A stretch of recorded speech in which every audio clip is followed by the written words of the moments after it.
Hello, hello. I'm Savannah. I'm Alicia. And this is Burden of Proof. You got me. Keep you on your toes. Got me with that one. Alrighty. Well, welcome to 2024. It's our first episode in the new year. Hope you guys had a good New Year's Eve / New Year's Day. Yes. Think we're good. No business. Yeah, not really. We took care of a lot of business We did. last week. Yes, we did. So we are recording this on December 16th. December 16th. And the reason I'm saying this is because I want to talk a little bit about how I found this case so that you stay tuned until the end. So here's a little Okay. teaser. Right now it is going viral that this woman was sentenced to work fast food as her sentence for her crime. What? Yeah, well, we're going to talk about it at the end though. Okay. So I haven't heard this. right. Well, I looked into because I was going to cover it, but there's nothing really to it, so it's not long enough for a case. So I'm going to do it at the end. We'll talk about it. But in the meantime, I was like, oh, I really want to cover like a Karen case or somebody that went viral or like something like that. And so I looked up True Crime Karen, thinking that like that would work. And I stumbled upon the case of Karen Gregory, who was the victim, not the perpetrator. And instantly was just like, okay, I want to talk about this. Okay. So that's how we ended up here today. Okay. If you guys listen to Crime Junkies, which most of the world does, they covered it as well. So you may have heard of it. I have not. Well, cool. Then it's new for you. It's new for me because I personally don't listen to Crime Junkies because I don't listen to a ton of. I have like maybe 4 to 6 true crime podcasts that I listen to regularly that I just have listened to forever. I don't find anything new anymore because it's hard when you have a true crime podcast and then you're super picky about it. For me, it's not about pickiness. It's that I listen to other true crime podcasts out of support for said podcast. Exactly. But I do so strategically because I never want to accidentally copy or plagiarize or even like take on too many things from. I agree. You know what I mean? Mm-hmm. Because that's just, I don't want to have to consciously always worry about that. So I listen very strategically. I tend to listen to podcasts that aren't like ours. Yeah, I was going to say most of the true crime podcasts that I listen to are very different than what we produce. Yeah, because for that same reason too. Then it's easier to keep it separate and not worry that like I'm going to make a similar joke that's going to cross a line or you know, something like that. So, which may sound crazy to some people, other people probably get it. I always think of Beck. Do you know Beck, the musician? Beck. No, I know. When I hear the name Beck, I think of Beck from the show You, which you would hate. Don't watch it. No, we've talked about that. The musician Beck. So for all of us Gen Xers, I'm sure every Gen Xer out there knows Beck, or at least who he is. You've probably heard at least one of his songs without realizing it. Anyway, he's very unique.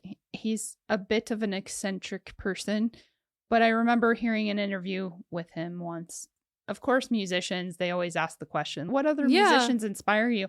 And he said, like, sure, I've been inspired by other musicians, but if I'm in the middle of writing music, I don't listen to stuff because I don't want to accident. He said that's human nature, is that you're going to take what you hear or see or whatever, and then you're going to makes sense to me. Put it into your stuff. So he tries to steer clear. And I thought that was very wise. I think so too.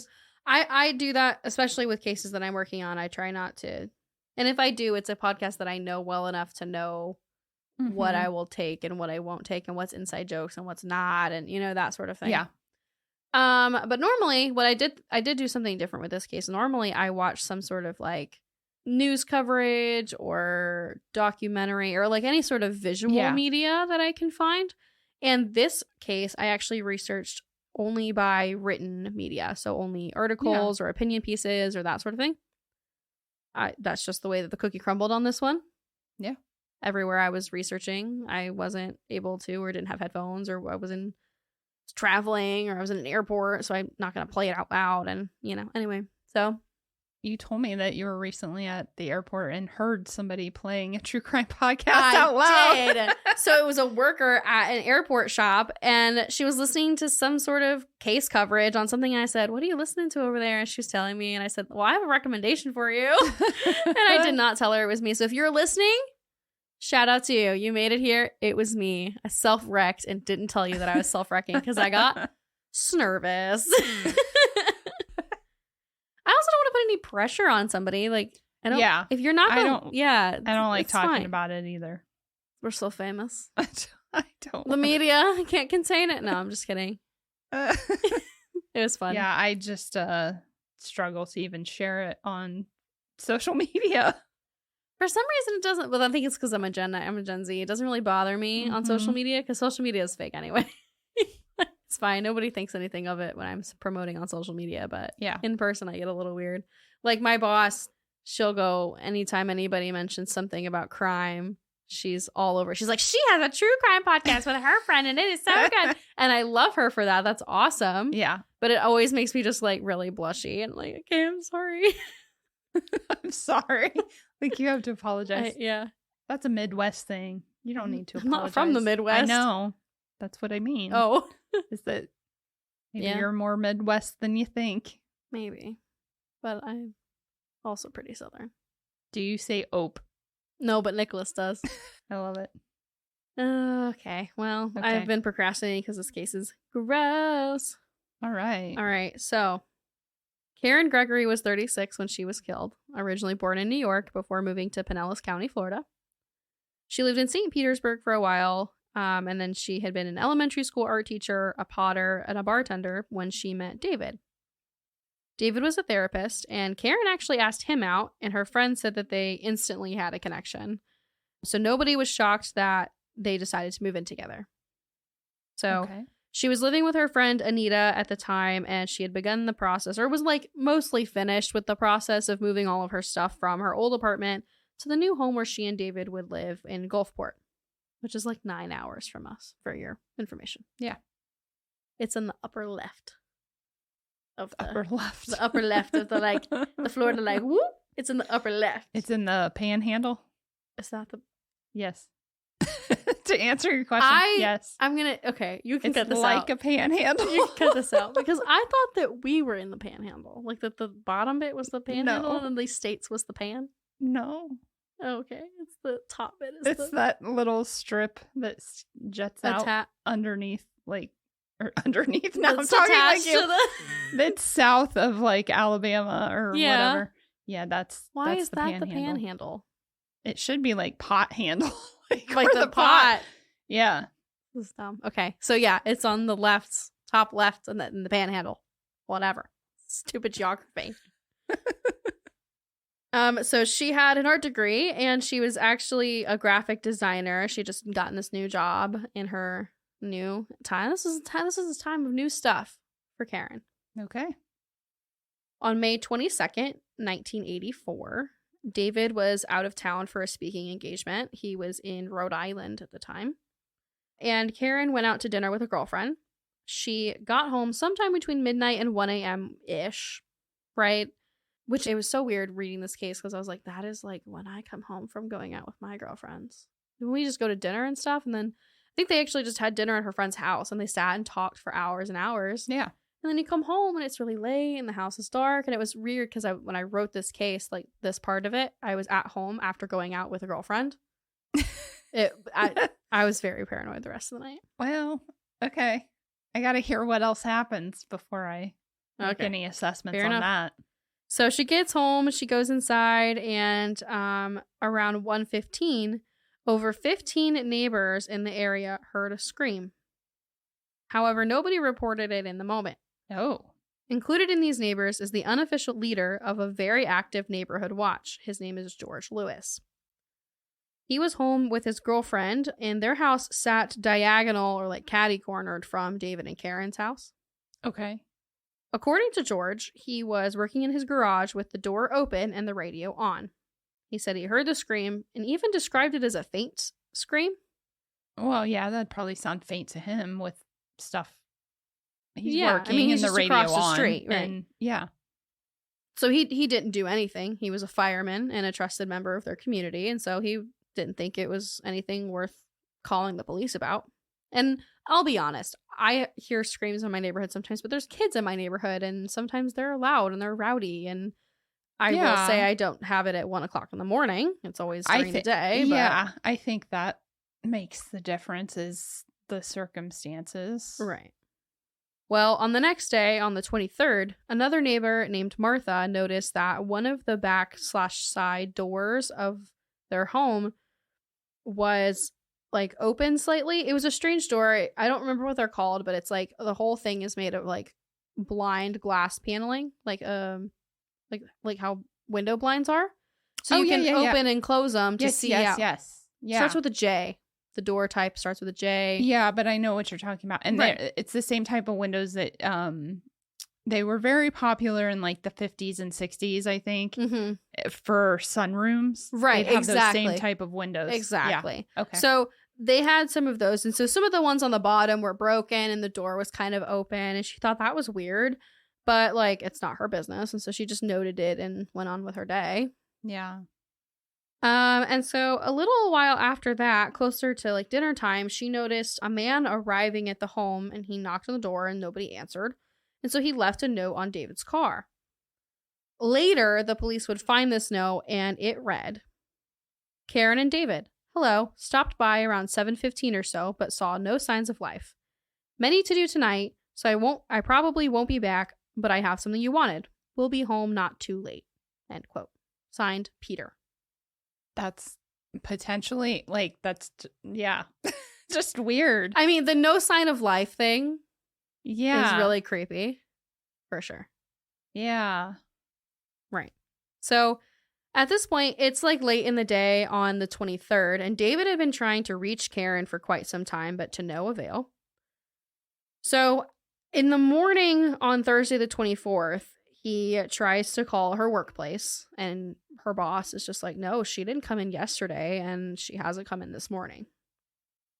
And so he reached out to her sister and also Anita, her former roommate, and neither one of them had heard from her either. Yeah. So his next step was to call his neighbor, Amy, to see if Karen's car was in her driveway. Like, okay, did she get into an accident on the way to work yesterday? Where are we? Yeah. Yeah. So she pops her head out and she's like, yeah, her car is there.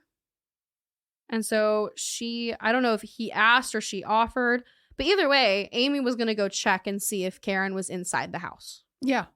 So, and like, I mean, if you think about it, she just moved into the house. She was supposed to be unpacking boxes and stuff. So like, she should have been either at work or at home with the phone nearby. Like it was just weird. Right. So, she went to the side door of the home, noticed that it was kind of broken on the bottom, but knocked, had no answer. So then she went to the front door where she noticed some damage to the door itself, which was odd. But again, nobody answered the door. So she made her way to a bedroom window, and lying in sight of the bedroom window was the bottom half of Karen's lifeless body in a pool of blood. She immediately called police, who dispatched to the scene. And I believe what happened is that she called David and said, I had to call the police, and either hung up or the phone line dropped or whatever, or maybe she didn't want to tell him what she saw. But he ended up calling back to the home line inside the house. And when he called back, a police officer answered the phone. Yeah. And they told him what they saw at the scene. By the time that the police arrived, it had been over 31 hours since the scream in the night. They entered the home and approached Karen, and it was clear that she had been killed. At first, they were hoping she might still be alive, that she may have had a stroke or a seizure. But it was really clear when they got closer that she had been stabbed several times, and unfortunately, her throat had also been slit. Ugh. There were bloody handprints all over her body. They found a half of a bloody footprint in the bathroom, and the bottoms of Karen's feet were clean, so this had to be the print of a killer. Yeah. Another really odd piece to this puzzle was that she had a t-shirt on, but she had on a t-shirt, right? But like over her t-shirt was lingerie. What? Right. So that was really strange. Like somebody put it on. Yeah. It was weird. So after the investigators took all the evidence that they needed from the crime scene, any sort of DNA that they could grab, and after Karen's body was removed, Anita, her kind ex-roommate, got permission and began to clean the home. She didn't want David to come home to a crime scene. Oh, I know. that's nice. I know. Eventually, it got to be too much for her, and she returned home to her apartment that she used to share with Karen and grieved the loss of one of her best friends. A few things that they discovered at the crime scene. Number 1, nothing was knocked over. Everything seemed to be in pretty good order. Number 2, they found the note that was left by Karen and David's friend, who turned out to be actually more Karen's friend than David. And the doors were locked. So that was weird. Yeah, killers usually aren't too worried about. Right, and even though Martha had previously noticed the back door was kind of open, somebody went back and locked it. And eventually they tracked down Peter, who left the note, and he said, no, the doors were locked. Like the door was unlocked. Like when I came and knocked on both doors, the door was unlocked, the side door. Weird. Which to me just says that like it was unlocked and then somebody came and locked it. Yeah, but after the crime had been committed. Yeah, but who? And what? Or is Peter just a really bad criminal? So they also noticed blood on the windowsill and the curtain leaving the home in a back bedroom. So they can assume that that's the window that the killer left out of instead of leaving through any of the front or the side door. He went out the back window. Okay. Now, for some reason, I don't know why. I couldn't find out why. I'm not going to say that it was because it was a bad call. I'm just saying I don't know why. But the police decided that there was no sign of forced entry. And the fact that nothing was disturbed. And so Karen must have known her killer and allowed them entrance into the home. So they narrowed in on 2 suspects pretty quickly. David, her boyfriend, and Peter, who left the note. David. But there was the broken windows or the bottom of the door. I'm just the podcaster. Okay. I don't know. Okay. I don't know why or how or what or who. Okay. Now David did have an alibi of being in Rhode Island. Yeah. Many people saw him there. There's a paper trail. The police actually tried to do the math, and apparently he could have left Rhode Island, come back, killed Karen, and then gone back. But there was only like 1 plane ticket, and also he had no motive to do that or why. He didn't do it. So they cleared him pretty quickly. Yeah. And he began cooperating as much as possible to help investigators solve the crime. They asked him if he could take a look at the things left in their apartment and see if there was anything missing, anything valuable stolen. And he's like, I mean, she just moved in. Like, I don't really know what her stuff looks like yet. Yeah, she was literally unpacking. She didn't really know. He said, but the only thing I do know is missing is I bought her a piece of white lingerie, like a teddy lingerie piece, and it was white. The piece that she had on when they found her, I believe, was black. It was not the same thing. So now we have 2 pieces of lingerie-based evidence. Lingerie-based evidence. So yeah, they're not really sure where to go from there. That's just, they've got that in their pocket, I guess. That's something. Right. So Karen's autopsy comes back, and unfortunately she was raped at some point during her attack. Her killer stabbed her 21 times in the neck and the head. The medical examiner determined that she fought due to the extensive defensive wounds on her hands. And due to the excessive blood splatter in the hallway, the examiner would say that Karen's murderer had also bludgeoned her with some sort of blunt instrument.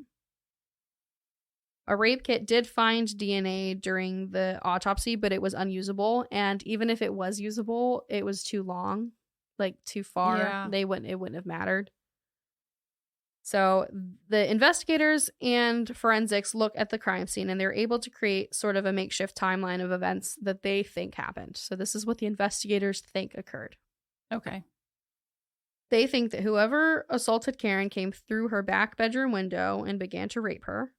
During the rape, that Karen ran, nearly making it to the porch or to the front door, shattering the glass, like as the attacker tries to pull her back inside.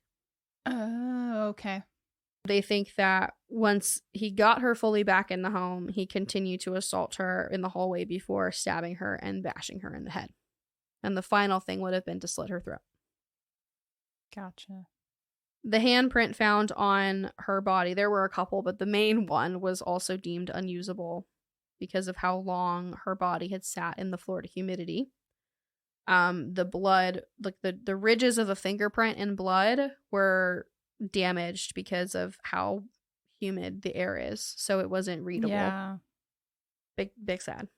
Yeah. Freaking Florida, man. Right. Humidity ruins everything. Everything. Right. And again, I should clarify that, like, they haven't technically cleared Peter at this point, but they didn't have proof either. Yeah. There was no usable evidence at the crime scene, a terrifying, gruesome slaying, and things sat for a little bit until before December of that year, which is 1984. The city of Gulfport held a farewell party for a bus driver who was leaving. Her name was Marie. Okay. And Marie began telling a sergeant or somebody else at the party, you get different answers, about the night of the murder. She lived 2 blocks away from the scene of the crime, and she swears up and down that she heard the scream. Wow. So, despite whoever she told this to, it really struck a chord with an investigator, whether they heard it over the gossip or she said it directly to them. Yeah. But they were just like 2 blocks away, and George Lewis across the street called it a faint scream. So something's not really, the math isn't really adding up here. Yeah. So he said, you know what, let's talk to George again. He's our friend. Like, we know him through, he's a fireman. He's active with the neighborhood watch. Like, I know this guy. Let's talk with him again and see if Karen maybe knew that guy too. George. Just saying. So we'll talk it over. So also, I forgot to mention this, and I'm going to mention it now because I just think that I just think it adds context to the story. Not context, but je ne sais quoi. Peter was actually going home to, I think, Boston, and Anita was going to New York where Karen's funeral was going to be held. Mm-hmm. And so she carpooled with him to Boston and then went to New York. And after she had gotten to New York, the police investigators called and were like, did you see? Peter has a gash on his hand. Did you still see it when you were there? And she's at Karen's funeral when she realizes that Peter is a suspect, and she had just spent several days in a car with him. Oh my God, that would be so freaky. Yeah, I can't imagine. But he was cleared, so it's okay. So he set up an interview with George, again, thinking like, okay, maybe his story is just a little weird, or maybe we wrote it down weird, or, whatever. Yeah. But George never showed to the interview. So later in January, they convinced him to do a polygraph test. Once they got that going, it was really obvious pretty quickly that George was failing. George. He continued to describe the scream as faint, but now he was giving new information. Now he was saying that he had seen a tall man with red hair in Karen's front yard. Of course you blame a ginger. He was also ginger. Oh.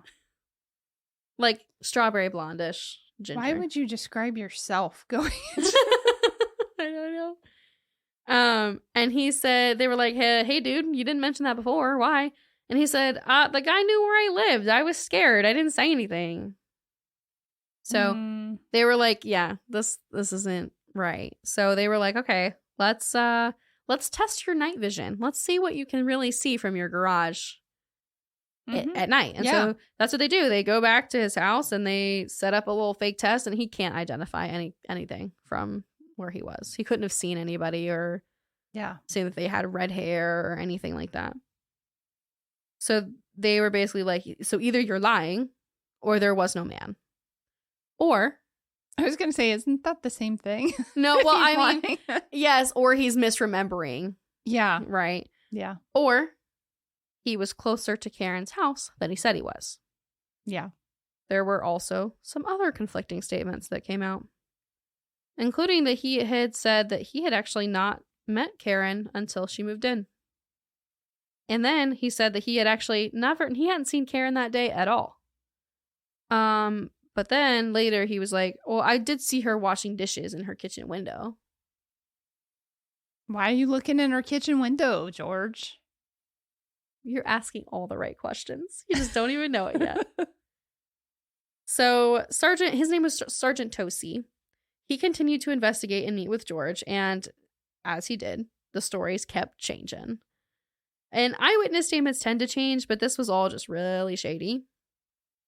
In March of 1985, George agreed to take a second polygraph test. This time he said that not only had he been in the driveway, it wasn't in his garage, he was in the driveway, at the end of the driveway. He had seen an intruder, but that he had also spoken with the guy. And he said that the man threatened to kill him if he told anyone he was there. He was lying. Yeah, that's just... Right. So the polygraph administrator straight up said, like, did you kill or rape Karen? And he was like, no, I had no involvement. The test. And Maury Povich determined Yes. that too was a lie. That too was a lie.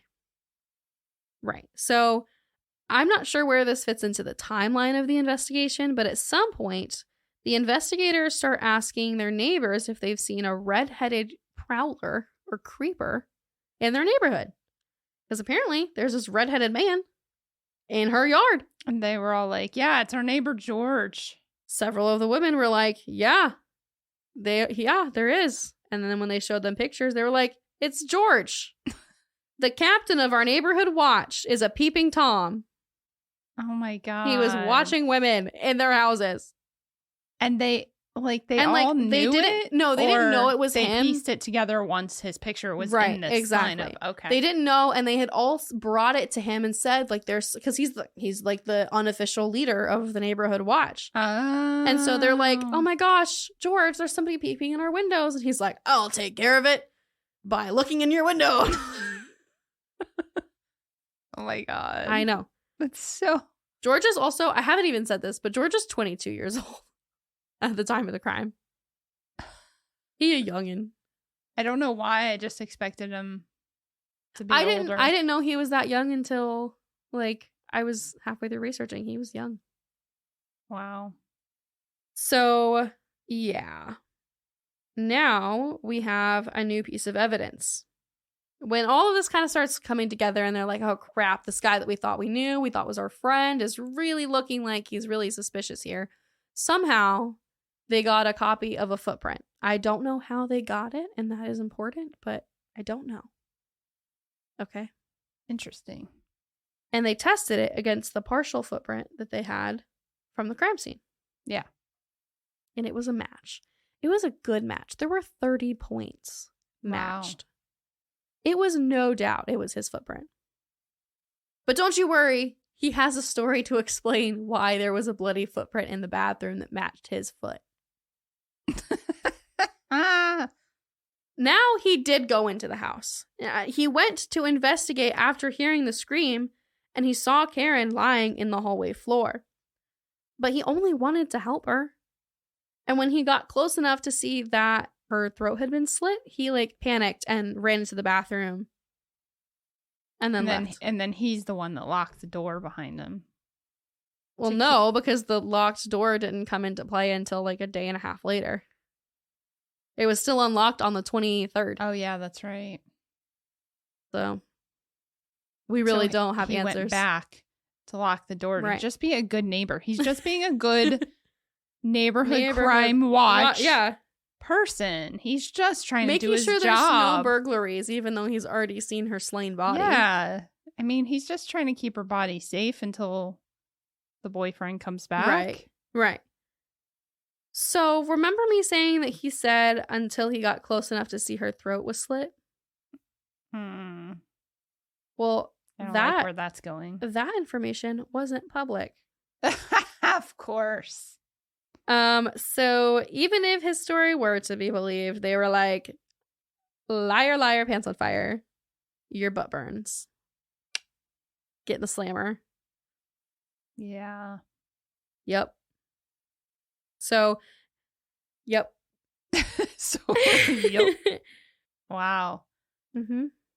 I also think that we should mention that, again, he had told police that he had never met Karen until, he just said he never met her, and then he changed it and said he had seen her. But previously, he had told a friend that he thought it would be nice to have an orgy with her.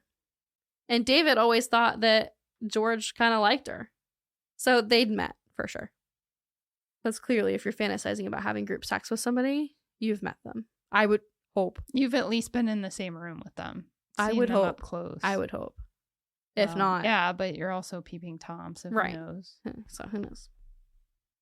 Wild. They arrested him in 1986. 2 years? Yeah, but when you think about, how they were continuously investigating it for 2 years. It's not that, it is, but it's not that crazy.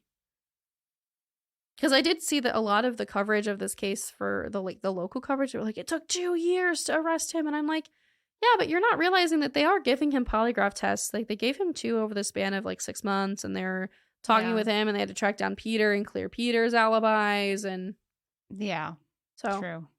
They were doing stuff. So let's get into the trial, the burden of proof of it all. So they changed his venue from Pinellas County to Polk County.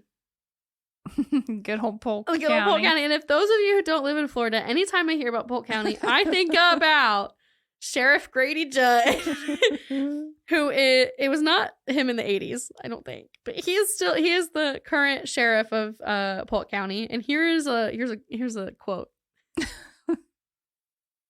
I can assure you, if someone breaks into my home, I'm going to shoot them, and I'm going to shoot them a lot. I'm going to shoot them so much you can read a newspaper through them, and that's my recommendation to other people. There is way worse. Way worse. Oh, Lord. There are way more quotes where that came from.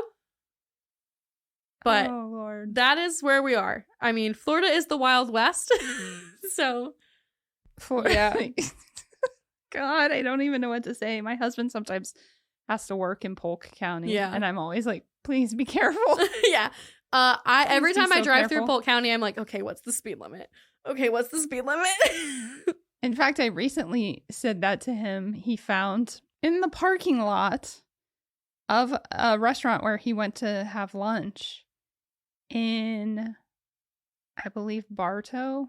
Okay, so I often forget the geography of it all, where everything is. We previously established I have no idea. Yeah, when that's true. Where's the panhandle? When he leaves. So when he's leaving for a project. So I believe it was Bartow, Florida. He found a magnet that said, "Follow me to the gay bar." And he picked it up in the parking lot, and he sent me a picture of it. And he goes, "I think I'm going to put it on my truck on the way home." And I was like, wait, where are you? Are you driving through Polk County? Because maybe don't. Because please don't. And he wasn't, but I still was like, yeah, please don't. Because one of two things is going to happen. You're either probably going to get ran off the road, shot, or somebody actually will follow you and they will be gravely disappointed. To see your wife. Because your husband's a good-looking man. He could pull. I don't know. That's hilarious. We should clarify if we have any new listeners. We love the gays. Oh yeah, this isn't. Absolutely. This is not. This is. He kept the magnet. It's on his toolbox in our garage. I just saw that the other day, and I thought it was kind of weird. Oh man, maybe I'll post it if I remember on our Instagram story. I'll take a picture of it before I leave. Anyway, so that's where we're at. So they left Pinellas County and moved this trial to Polk County. So there we are. There we are. Anyway, during the pretrial discovery, the defense found out how they got the footprint that they used to match him in the crime scene. Again, I don't know how they got it, but it must have been legal because they didn't try and argue that the evidence should be suppressed. From what I could see, it was kind of hard to find stuff. But from what I could tell, that was never an argument. What happened, though, was that he just admitted that he went in the house barefoot. And he said that the reason he went to the bathroom was because when he had seen that she was dead, he went to the bathroom to throw up. Okay. But that's really easy to prove because forensics was really thorough and they were like, no, you didn't. You didn't. That toilet was pristine. No vom. Yeah. No traces of any. So, and like also. And like if you're going to throw up from something like that, you're not going to make it to the bathroom. You're not going to hold your composure to make it to a toilet. Like you're just going to vomit or pass out. Well, and he also said his story changed again at trial, and he said that there was some light in the bathroom that allowed him to observe the body from a distance. But then why would your foot be wet with blood if you were in it doesn't make, the math doesn't, no. George. No, George. Stop talking. Stop talking. And previously when he was in the home, he had said, well, I wasn't able to see anything because it was dark. And the police, and that was part of the reason the police said that there was no like forced entry because it was pitch black in there in the middle of the night and nothing was knocked over. Yeah. So they were like, okay, it was probably somebody she knew. I don't know how they got to that logic, but they did. Anyway.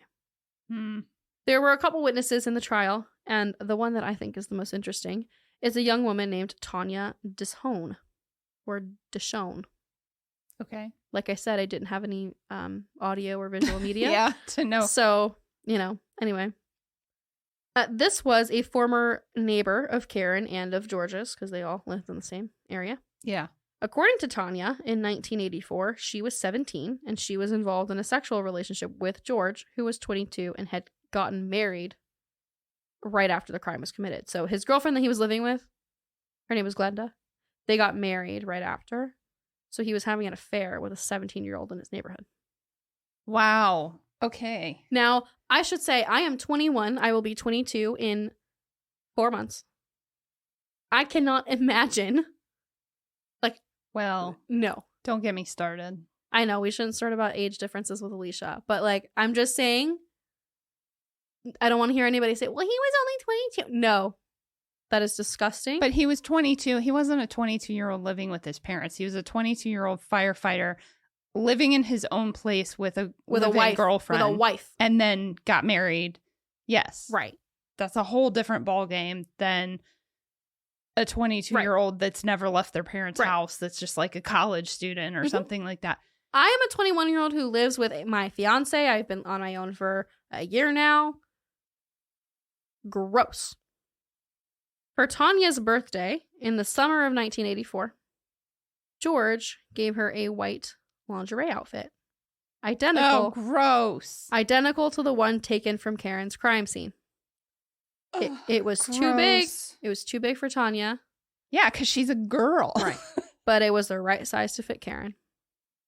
Oh, gross. A second witness that testified was an EMT who trained George Lewis. So, at least in Florida, I don't know if it was like this in the 80s, but I know it is now. In order to be a fireman, you also have to be an EMT. You have to have both certs. Anyway, the guy who trained him said that it was typical for emergency workers to panic in a situation and to not call 911 right away. Okay. So he thought, it's feasible that George would have, seen her body, gotten sick, and, walked away. For days? Well, and then the prosecution was like, well, is it customary for them to never report the emergency or just to, walk away and try and figure out, because they're panicking? And he was like, no, it's not normal. He should have called and reported it. Yeah. So it was kind of a weird testimony, but I think when they're, in work mode, it makes sense for them to panic, and then just like any other person. Well, and when they're in work mode, they are exactly the service. So yes, it makes sense that you get in the habit. It's an occupational hazard, if you will, that you are so used to being the person that needs to handle the situation that even in your personal life, you will take pause and be like, what do I do? What do I do? But yeah, you don't walk away and leave it for days. Right. And you definitely don't come back and lock the doors. Yeah. Like, so anyway, I think it's worth mentioning that Glenda Lewis testified as well. So she was, again, dating and living in his home at that point. Well, I don't know if it was his house, but they were living in this home together. Yeah. And she was asleep at 1 o'clock in the morning while her now husband worked in the garage. She woke up to the scream. He originally said was faint, but loud enough to wake his wife. And went downstairs right away to check on her husband. Now, he was not in the garage. So she was worried because there was a scream. He's not there. Yeah. But she's like, it's normal for him to go help people and to like go see. Oh, Glenda. And so she was like, I waited. And originally in her story to investigators, she said she waited over 30 minutes for him to come back. On the stand, she said she waited 10 minutes. And then what? She said he came back and she couldn't remember if he was wearing any clothes when he returned, like if he was wearing a shirt or pants rather than shorts. Like she couldn't remember what it was. George says he was wearing a long sleeve shirt that he stripped out of before coming inside because he'd been working in the garage and it was gross. And then he came inside and he took a shower and then he went to bed. What I think is interesting is that she said 30 minutes over 30 minutes and now she's saying 10 minutes. Yes. Because the original timeline... Did she say married to this man? Do we know? I don't know. I'm sorry. Oh, no, that's fine. I don't know how you would... Well, I mean, I do, but how you would research that. But I don't want to shame Glenda, but Glenda, girl. Well, I mean, it's just... And I also think that just the passage of time is weird sometimes, too. Who knows? Yeah. No, I felt could see like her. it. And then she looked back at like, oh, I sent a text here. Well, it was the 80s, but like... But also, like, that's why I said, well, then what did she do? Because... Oh, I don't know what she was doing in the meantime, no. Just, I don't know. waiting. Just for me, if it were me, I guess I would still be nervous enough that if I heard a scream that woke me up and then my husband, boyfriend, whoever, my partner is gone from the house, right. Him being a firefighter and her believing that, oh, he goes and helps people. Right. I might think like, oh, he ran off to like help exactly whoever screamed. But I'd at least be like looking out my windows, go out the front door and like look for him or look to see what's going on. I think she did. But it's like, what is she going to see? They were inside the home. Yeah, but then I would be questioning the crap out of... Maybe it's just because I'm such a suspicious person. I think that what I read was that he came back and said, oh, I couldn't track it down. Like something like that. I don't know. Yeah. But either way, that's what she testified and said. So a jury came back and they convicted him of first-degree murder and aggravated sexual battery. And there are so many questions in this case. The number one being motive. Because the only thing we have to guess about is that he knew that David was going to be out of town, went over with the intention of trying to get Karen to have consensual sex with him, and then it did not happen. Or he went over with the intention of raping and killing her. But the reality is we don't know. I mean, the other option is he had every intention of raping her. And it got out of hand. Hoping that she wouldn't know who it was. Right. That it was dark, you know. It was dark. It was the middle of the... etc. But I take that back because they determined that they believed that she knew the person. Well, that's what they say, but I don't necessarily buy that. I don't. Yeah, if he did, in fact, because especially if he's a teeming Tom, a peeking Tom, peeping. Like, why can't I say words today? Okay, right. Like he knew the layout of her house because he had been watching it.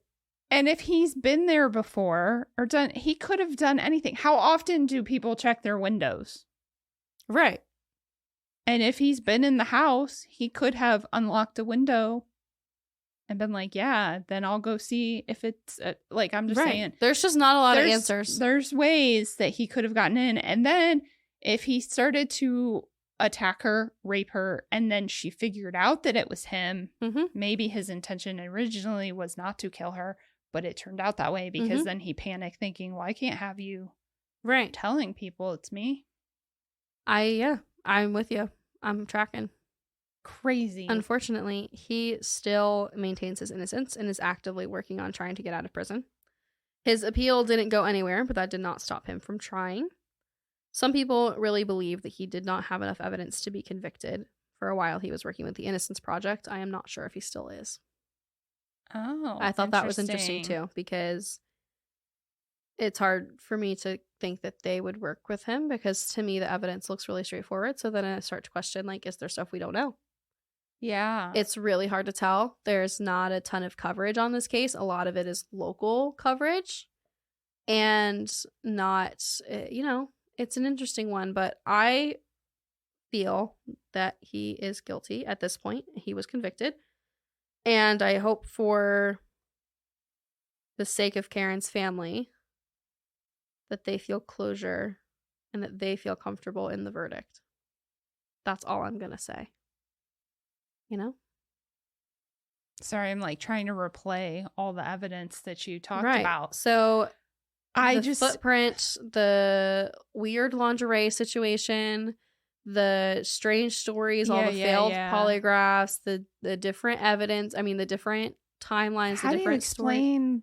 explain? That's just. And I will say, I did not find anywhere where they officially confirmed that the exact piece of lingerie that he gave to Tanya was the piece that David gave to Karen. Okay, and we're basing this on what Tanya says.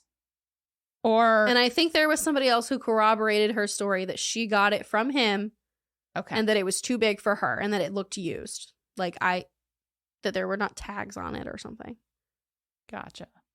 And it was a gift given to her after the murder. Yeah. And there was lingerie on the body. Over a t-shirt. Very sexy. Very strange. Very schmexy. Yeah, I don't... I don't know what to say to that. I don't That's either. Wild. It is absolutely bizarre.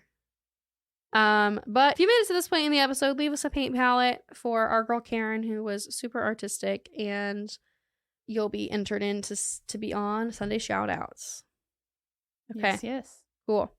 Now, what is this gone viral Karen? Yes. Business? So, Karen's real name is Rosemary Hain, and she got the wrong burrito bowl and was so angry that she got into a fight with the worker directly she was talking to, and then she ended up throwing her hot food in the face of another employee. Another employee, not the one she was even in a fight with. Like, this woman came in to de-escalate. Oh my God. Right. So, yeah, unfortunately, Rosemary is a very private person. She doesn't have any social media. She doesn't have any prior criminal record. Do we know roughly how old she is? I'm sure somebody does. I don't, but I'm sure somebody does. I just say that because, listen, can we all, I highly doubt this is any of our listeners, because I feel like anybody that's a true Karen would not enjoy this podcast.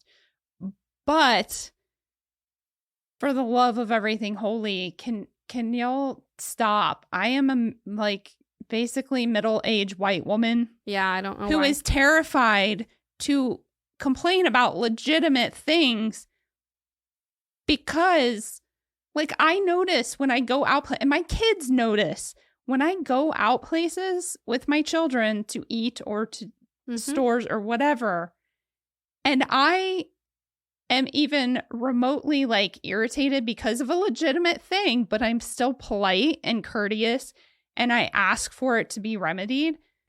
My kids even notice that everybody is on the edge of their seat.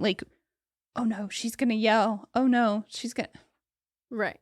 Anyway, that's me whining because I'm tired of Karen's causing such a ruckus and chaos in the world that you can't even complain when it's a legitimate complaint. Yeah.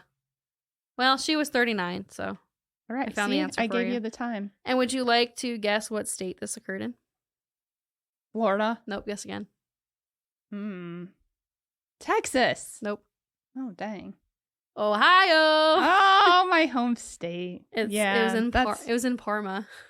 Oh, Parma. Yeah. So basically, like I said, she threw this food in the face of a worker, and they pressed charges, as they should. And a judge, Judge Timothy Gilligan, sentenced her to a choice of 90-day jail sentence or a 30-day jail sentence on top of working 60 days at a fast food restaurant. And that's what she chose? And that's what she chose. He said, do you want to walk in her shoes for 2 months and learn how you should treat people? Or do you want to do your jail time? And she said, I'd like to walk in her shoes. Well, good. Maybe she's learning some humility. Right. So that's that. Or she's not, and she thinks, I'm going to go do it. I'm going to do it so good, I'll never get yelled at. I don't know. Good luck. So that is all that there is to that case. But I did want to talk about it because I had never, That's hear an interesting sentence. It is. But the judge was basically like, I'm tired of these cases coming up, so we're going to do something about it. We're going to change the way we're handling this. The other interesting part of that, as far as the law side goes, is how does that work? Like, do you just get some fast food place to agree? Like, why would they agree to let somebody work there that they know doesn't really want to be there? I would think what it would be that she would serve 30 days in jail and then she would just go on parole, and part of her parole would be having to find a fast food job. Yeah. And then if she doesn't do that, then she's in violation, and then she can go back to jail to serve her full sentence. I didn't read that anywhere. Yeah, that's that just my makes assumption. sense though. But then now it's so public. Who's gonna hire her? He asked a manager, and they said, yeah, we had I don't think that anybody's gonna have a hard time hiring her because they're gonna see that this is they're what gonna she be needs. like, Yeah. Come on. So, but the judge did find somebody and ask them, like, do you think she'll have a problem getting hired? And they're like, no. Well, yeah, because they're always desperate for people. Yerp. Because nobody wants to work fast food. Yeah. Because of people like her. Exactly. So anyway, fun. That's this week for you. Yes. And again, sorry that happened like 3 weeks ago, but we record in advance, so you get it now. Yeah. Woo woo. All right. Well, until next time. Yeah. Thanks for listening. Thank you. Bye. Till next time. Bye. Thanks for listening, guys. Find us on Instagram and TikTok at Burden of Proof Pod, and email us at burdenofproofpod@gmail.com.